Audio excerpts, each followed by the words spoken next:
그다음에 이제 AI에 대해서는 간단한 맛을 한번 보죠. AI라는 게 이제 크게 말해서 인공지능이죠. 인공지능은 이제 컴퓨터가 인간의 사고를 모방하는 모든 그런 것들을 AI라고 할 수 있고, 그 중에서도 이제 머신러닝이라는 거는 컴퓨터가 주어진 데이터를 가지고 스스로 학습하는 그런 것들을 머신러닝이라고 합니다. 그래서 밑에서 머신러닝하고 딥러닝하고, 딥러닝도 머신러닝의 일종이죠. 어떻게 다른지 간단히 한번 보죠. 그래서 머신러닝이라는 건 어떤 예를 들어 바나나가 있다. 그럼 바나나에 해당하는 피처를 추출하는 거야. 바나나 보니까 색이 노랗네. 그리고 이렇게 이제 초승달을 같이 이렇게 구부러졌네.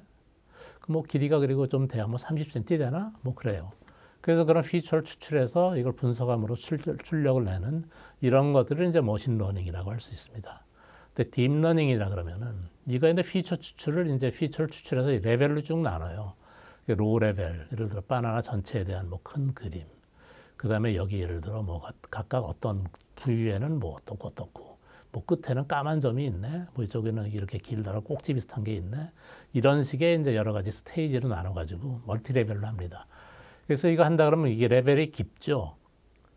그래서 이건 딥러닝이라고 얘기를 합니다. 그래서 머신러닝하고 딥러닝은 차이가 이제 이와 같이 여러 단계를 거쳐서 할 수 있는 이런 것들을 딥러닝이라고 하고, 그냥 단순하게 그 단계 무시하고 그냥 이렇게 피처를 추출해서 인지한다. 이런 걸 머신러닝이라고 얘기를 할 수 있습니다. 중복이 되는 얘기지만 그렇고, 이 딥러닝에 쓰고 있는 그런 네트워크예요. 그래서 어떤 데이터가 입력이 되잖아요. 이쪽으로 이렇게 입력이 되면은, 그리고 출력이 이게 예를 들어 바나나다 이런 출력을 하려면 내부에서는 히든 레이어들이 많이 있어요. 요 레이어가 있고, 요 레이어가 있고, 요 레이어가 있고, 이런 것들 히든 레이어에서 이제 이런 것들을 합니다. 근데 여기에 들어가면 동그라미라는 거는 개념적으로 본다 그러면 여기 동그라미 데이터. 어떤 데이터를 이게 모아놓은 그런 거라고 볼 수 있고, 여기 내부에서 들어가는 동그라미는 간단하게 생각하면 이렇게 생각하면 돼요. 이건 덧셈이라는 덧셈 기계. 그리고 그거가 어떤 출력이 해당하는 스레솔드, 그러니까 어떤 기준점을 넘었냐 안 넘었냐 그걸 판단하는 판별기, 그걸 합친 거가 각각의 여기 들어가는 동그라미라고 생각을 하시면 뒤에 있는 내용들이 이해하기가 좀 쉽습니다. 그리고 여기는 줄, 요거는 곱셈이라고 생각을 하면 돼요. 이건 신경망하고 따진다 그러면 요거를 우리가 시냅스라고 얘기할 수 있고, 요거를 뉴런이라고 얘기할 수 있습니다. 그래서 이런 것들을 우리가 인공신경망이라고 얘기를 하죠. 그러니까 뉴럴 네트워크라는, 그래서 이제 그걸 갖다가 우리가 이제 뉴럴 네트워크라고 얘기하는데, 뉴럴 네트워크가 아까 얘기한 것 같이 입력이 있고, 그리고 여기 시그마, 이건 덧셈을 나타내죠. 덧셈이 있고, 여기 들어간 웨이팅 팩터는 이거는 곱셈입니다. 그게 곱셈이 여러 개에 있는 거를 이렇게 덧셈해서 이게 어떤 기준점을 넘었는지 안 넘었는지 그걸 판단해주는 요 회로가 포함된 거, 요거를 인공지능망이라고 얘기를 할 수 있어요. 그래서 요거는 사람의 뉴런하고 신경망하고 굉장히 닮아 있죠. 그래서 이제 이거를 인공지능망, 인공신경망이라고 우리가 얘기를 하고 있고, 이런 구현은 실제적으로 반도체를 통해서 이제 구현을 합니다. 그래서 아주 간단한 뉴럴 네트워크 이와 같이 할 수 있죠. 그냥 한 레이어만 있는 거예요. 인풋이 있고 아웃풋, 그러니까 출력이 있고, 거의 한 레이어만 있는 이런 심플 레이어가 있는 반면에 이와 같이 다층으로 이렇게 있는 거, 이게 이제 딥러닝, 그거에 해당하는 인공지능망이죠.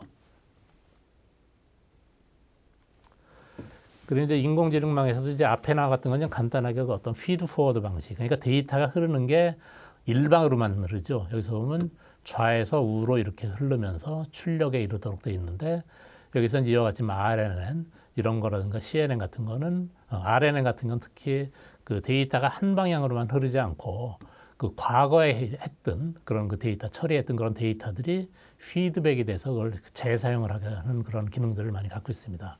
그래서 이런 것들이 실이라든가 음성 검색, 그리고 구글 번역 등 이런 데서 많이 사용을 하고 있고요. 그 현재 입력 출력하고 이전 정보에서 정보는 어떻게 되나요? 결국 그거를 기억하는 기능들이 있어야 되죠. 그래서 그런 것들이 이제 메모리에 기억이 되고 있고, 그리고 이제 이런 것들은 피드 포워드 신경망, 여기에 이제 이거 입력하고 이런 메모리에 기획된 그런 내용들을 합쳐가지고 출력을 생성해내게 됩니다.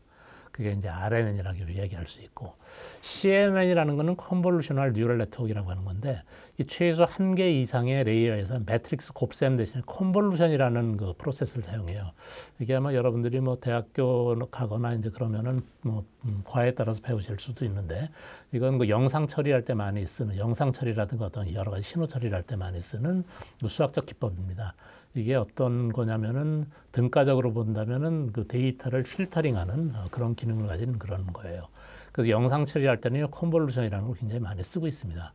그래서 최소한 한 개 이상의 컨볼루션 레이어를 가지는 그런 인공신경망, 이거를 컨볼루셔널 뉴럴 네트워크라고 얘기를 합니다.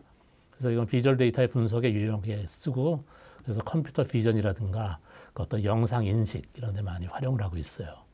이게 이제 CNN의 한 예이죠. 어떤 로봇에 들어간 로봇 아이, 거기서 내부에서 이제 입력을 받으면은 어떤 그 데이터에 대해서 그림에다 입력을 받으면은 이게 이제 어떤 컨볼루션이라는 과정을 거쳐서 뭐 필터링도 하고 여러 가지에서 출력에 이르게 하는 그런 일들을 하는 네트워크를 나타내고 있습니다. 그리고 이제 그 챗GPT를 한번 좀 들여다볼까요? 그 챗GPT라는 건 트랜스포머라는 그 기법에 이제 기반을 하고 있어요. 트랜스포머는 2017년에 구글 연구팀이 발표한 자연어 처리를 위한 딥러닝 모델입니다. 엄청나게 그 잘 만든 거예요. 그래서 이거 기존의 자연어 처리 모델들은 문장을 단어 단위로 처리를 했는데, 이것은 트랜스포머에서는 단어뿐이 아니고 단어의 어떤 그 위치, 뭐 순서, 여러 가지 그런 것들을 이용해서 다음 단어를 예측하는 방식으로 동작을 합니다. 그래서 이런 것들은 전체적인 그 어떤 문맥, 이런 것들을 이해를 하는데 아주 상당히 탁월하죠. 거기에 사용하는 방법이 또 어떤 어텐션 메커니즘이라고 해가지고 이것도 문장을 의미를 파악하는데 도움이 많이 되고 있고, 그래서 트랜스포머는 결국 문장의 전체적 의미를 파악하고 단어들 사이의 어떤 상호 과정, 상호작용이죠.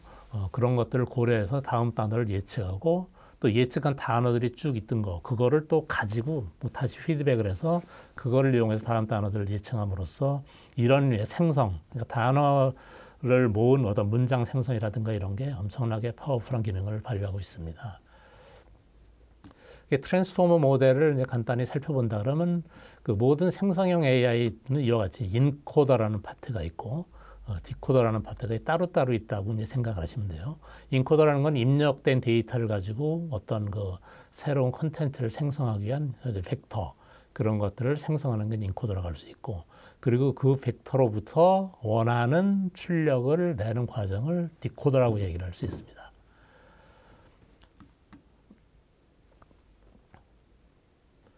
그래서 인코더, 디코더 모두 이제 여러 층의 어텐션 계층으로 돼 있어요. 이런 것들이 전부 어텐션 계층이라고 할 수 있습니다. 여기 뭐 피드 포워드 네트워크도 있고, 그리고 뭐 멀티헤드 어텐션 이런 것도 있고 그렇습니다. 어텐션이라는 거는 이제 그 예를 들어 셀프 어텐션, 이거는 입력 문장 내에 그 단어들 간의 관계를 파악하는 거예요. 이 단어가 앞에 있고 아니면 뒤에 있고 뭐 그 사이에 또 어떤 새로운 단어가 있고, 그런 그 단어의 순서에 따라서 이때 의미가 달라지고 그럴 수 있습니다. 그런 것들을 파악하기 위해서 단어의 그 내용, 그리고 위치, 이런 것들을 가지고 이제 하는 그런 건 셀프 어텐션 기법, 이런 것들을 사용하고 있고요. 그 다음에 피드 포워드 신경망, 이거는 그 전형적인 인공신경망이죠. 그 인공신경망은 이건 어텐션 계층의 출력값을 입력으로 받아서 모든 결합층, 이거 이제 활성화 함수, 이걸 거쳐서 이제 출력값을 생성해내는 겁니다. 이건 바로 아까 얘기했던 그 AI에 들어간 인공신경망, 그 기능하고 똑같은 거죠. 거기에 다만 입력의 어텐션 계층 출력값, 이게 들어간다는 거, 이것만 다를 뿐입니다. 그리고 이제 그 잔차 연결, 이런 것들에서 셀프 어텐션, 이거 피드 포워드 신경망, 이런 것들을 거친 출력값을 입력값하고 더해주고 정교화 과정을 거쳐서 이제 다음 레이어로 쭉쭉 전달을 함으로써 그 어떤 컨텐츠를 생성해내는 그런 역할을 하고 있습니다. 그리고 이제 인공신경, 특히 생성형에서는 이와 같은 게 굉장히 중요해요. 그 생성형 AI를 트레이닝하는 건 엄청나게 많은 그 시간, 노력, 그리고 데이터, 그런 것들이 필요합니다. 그래서 이거를 처음부터 이거를 전부 트레이닝 한다는 건 굉장히 큰일이기 때문에 여기서는 기존에 배웠던, 말하자면 사람이 이제 학습하는 것 똑같아요. 사람이 모든 거를 자기가 처음부터 이렇게 학습을 하는 게 아니고, 어떤 뭐 예를 들어 뭐 국어 공부를 하고 싶다. 그런 뭐 1학년에 해당하는 그 국어책 이걸 가지고 과거에 사람들이 만들어 놓은 경험 이런 것들을 이용해서 학습을 하죠. 똑같이 인공지능에서도 그런 것들을 합니다. 그래서 이런 것들을 트랜스퍼 러닝이라 그러는데 기존의 학습한 모델 이런 것들을 다른 문제에 적용하는 방법이죠. 그래서 대규모 데이터셋에서 학습된 거를 말하자면 요약을 해서 다음 세대 인공지능으로 어떤 초기 가정값 이런 거를 이제 선택을 할 수 있도록 하는 그런 거죠. 그래서 이렇게 함으로써 적은 양의 데이터로도 모델의 성능을 크게 이제 향상시킬 수 있습니다.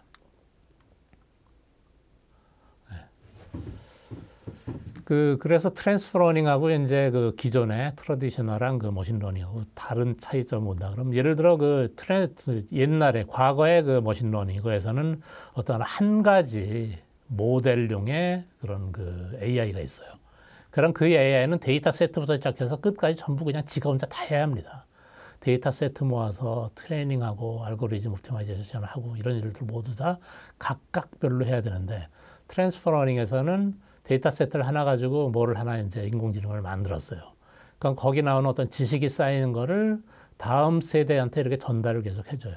그래서 이게 뭐 인류 발전의 과정하고 똑같은 과정을 거칠 수 있는 이런 것들이 트랜스퍼 러닝이라고 볼 수 있습니다. 그래서 이 트랜스퍼 러닝에 이제 프리트레인드 모델이라는 게 많이 필요한데 이게 프리트레인드 모델이 트랜스퍼 러닝을 하기 위해서 기존에 이제 뭐 제3자한테 제공하거나 내부에서 사용할 수 있게 만들어 놓은 사전에 트레이닝된 AI 모델이라고 볼 수 있죠. 그래서 요거에 이제 그 예를 보자면 뭐 챗GPT에 쓰고 있는 거, 오픈 AI, 여기 GPT-3 이런 게 있고요. 이건 대량의 텍스트 데이터 세트로 해서 트레이닝을 하고 인간의 언어로 기술된 그 프롬프트를 이해하고 또 인간과 유사한 그런 텍스트 출력을 내도록 훈련된 프리트레인드 모델입니다. 그래서 그 GPT라는 게 뭐냐 그러면 제너러티브 프리트레인드 그거의 약자예요. GPT가. 그리고 달리라는 거. 이거는 이제 그 텍스트 디스크립션 이걸 입력받아서 이미지를 생성하는 언어 모델입니다. 이것도 역시 오픈 AI에서 나온 거고. 그다음에 구글에서 만든 그 버트라는 게 있고요. 이건 뭐 질의응답, 감정 분석, 번역 등에 사용할 수 있는 어떤 랭귀지 모델입니다. 그리고 뭐 동물 얼굴, 기타 뭐 물체에 대한 고화질 이미지 생성할 수 있는 뭐 스타일 겐이라는 게 있고, 뭐 보관 플러스 클립 이런 것도 있고 상당히 많은 그 프리트레인드 모델들이 있습니다. 그리고 얘가 지금 프리트레인드 모델을 사용할 때는 필요한 것 중에 하나가 파인 튜닝이라는 것들이 필요해요. 뭐냐 그러면은 프리트레인드 모델 그런 것들이 새로이 생성하고자 하는 그 AI 모델에 맞지 않는 그런 경우들이 있습니다. 그래서 그런 것들에 맞지 않는 것들을 교정을 해줘야 되죠. 그런 것들을 하기 위한 것들이 이제 파인 튜닝이라고 볼 수 있어요. 그래서 이미 학습된 모델 이거에다 새로운 데이터 세트를 추가해서 재학습을 시키는 그런 것들을 파인 튜닝이라고 얘기할 수 있습니다. 그래서 이건 대규모 데이터셋에다가 학습된 모델을 가져와서 새로운 작업에 맞게 수정하고 새로운 데이터를 추가해서 이제 학습을 이렇게 진행할 수 있죠. 그래서 이건 적은 양의 데이터에서 모델 성능을 크게 향상시킬 수 있는 거죠. 그래서 프리트레인드 모델에다가 파인 튜닝을 함으로써 이제 할 수 있는데 어떻게 작동을 하냐면은 여기까지 AI를 만드는데 이 트레이닝 데이터 여기까지는 그 프리트레인드 모델이라고 할 수 있습니다.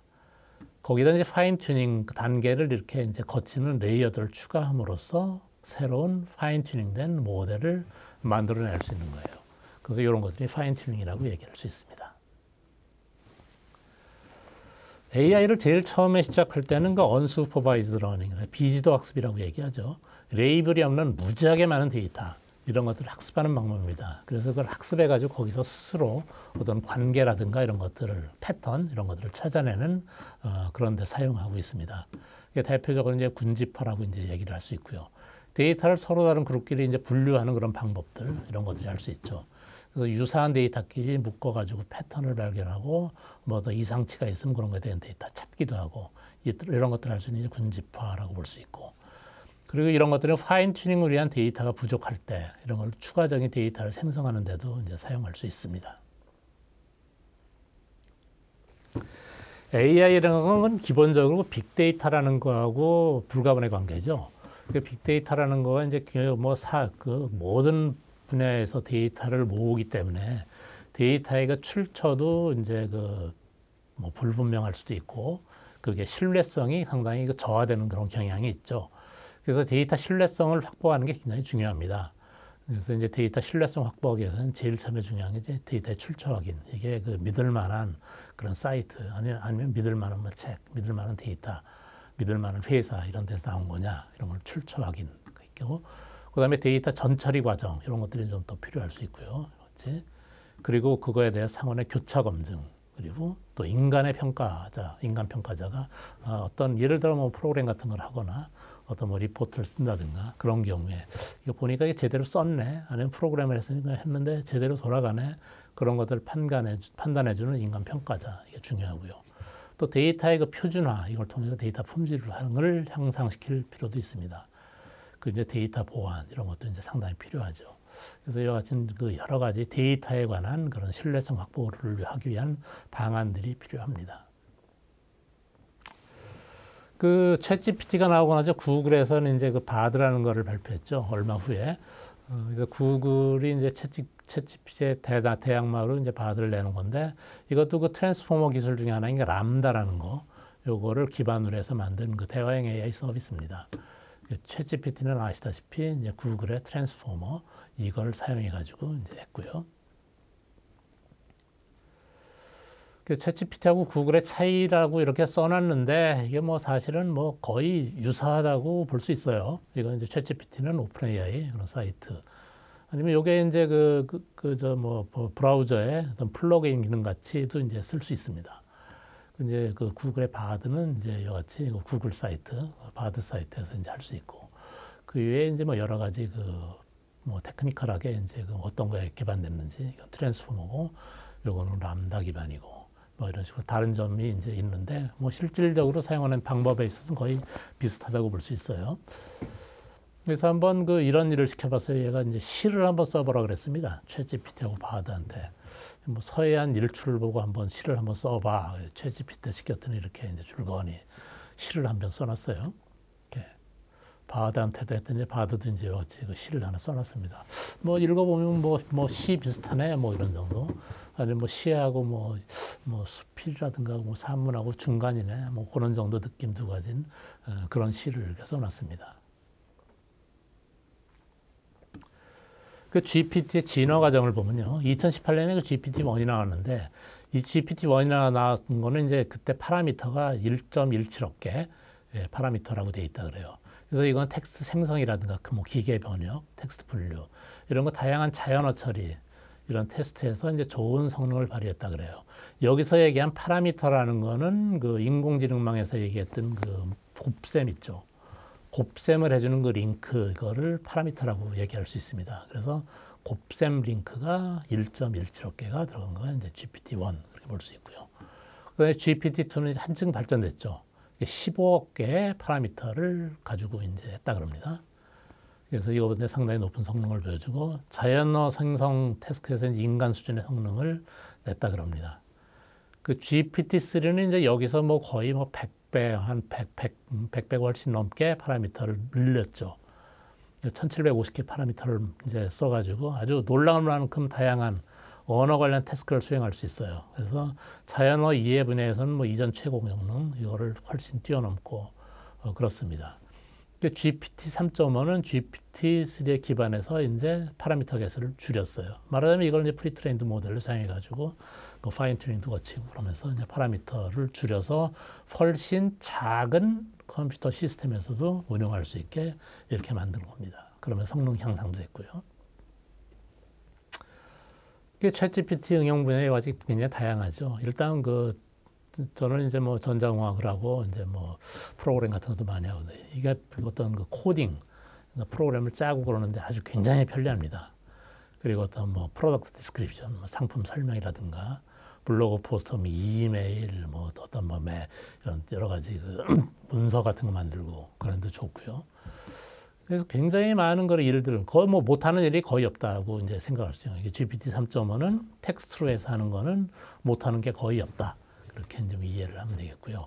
GPT-4는 뭐 이제 뭐 그림 같은 것도 이제 입력해주면 그걸 이해해서 일도 하고 그런 기능들을 이제 많이 하니까는 뭐 그런 것들이 향후 이제 또 많이 활용을 할 수 있을 것 같아요. 근데 챗GPT 응용 분야로 이제 이런 걸 해봤어요. 파이썬이라는 프로그램이 있죠. 굉장히 그 쓰기도 편하고 요새 AI 들어가는 그 인공지능 프로그램은 전부 거의 전부가 이제 그 최상위 그래서 이제 파이썬이라는 프로그램을 많이 씁니다. 이 파이썬으로 이제 프로그램 하는 걸 한번 시켜봤어요. 파이썬으로 뭐 이런 그 입력 이미지를 한 128 x 128로 바꿔주는 프로그램 한번 짜보라고 그랬더니 지가 뭐 1초 만에 뚝딱 이렇게 프로그램을 이렇게 해냈습니다. 이거 실제로 이제 해서 돌리면 돌아요. 이렇게 이제 이미지도 나오고 그렇습니다. 그리고 여기다가 이제 뭐 입력 이미지를 이제 뭐 내가 넣어주면 좀 그러니까 그것도 찾는 부분도 한번 이렇게 우리가 PC에서 이렇게 열어서 폴더로 해서 어프로치 할 수 있게 그렇게 할 수 있게 좀 바꿔줘 그랬더니 이것도 이렇게 추가를 해줬어요. 이런 기능들을 넣어서 이런 것들을 그 프로그램 레퍼런스를 읽어보지 않고 하려면 굉장히 힘들어요. 거의 불가능하죠. 아니면은 이런 것들을 하게 되면 과거에 뭐 스택 오버플로우라든가 이런 소프트웨어 엔지니어들이 많이 사용하는 그런 사이트를 통해서 검색을 하면서 할 수 있었는데 새로운 토픽을 찾으려면 뭐 1시간 정도 소모하는 건 간단합니다.